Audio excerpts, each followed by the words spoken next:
அப்படி வாமன அவதார கதையை நம்ம தொடங்க வேணும்னா பெரிய பாகவதோத்தமரோட கதையில இருந்து ஆரம்பிக்கணும்.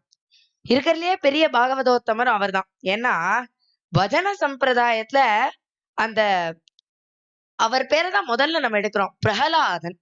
பிரகலாதனுக்கு ஒரு அப்பா, அவன் ஹிரண்யகசிபு. அவன் கதை எல்லாம் நம்ம எல்லாரும் கேட்டிருப்போம். ஹிரண்யகசிபு வந்து ஒரு கொடியவன். ஆனா எப்பேற்பட்டவன்னா வேதம் படிச்சவன்.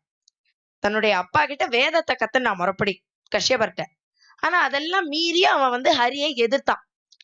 அதனால அவனை வந்து நரசிம்ம அவதாரம் எடுத்து இவர் வதம் பண்ணார் பகவான்.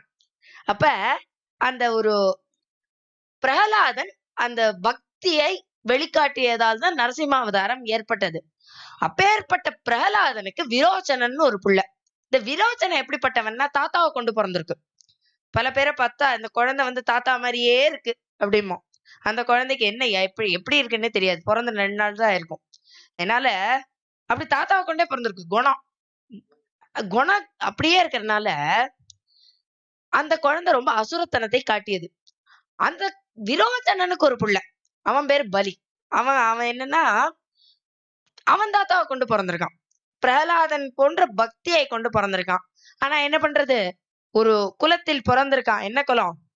அதாவது அசுர குலம். அசுர குலத்துல பிறக்கிறவனுக்கு முதல் கடமை தேவர்களை எதிர்க்கணும்.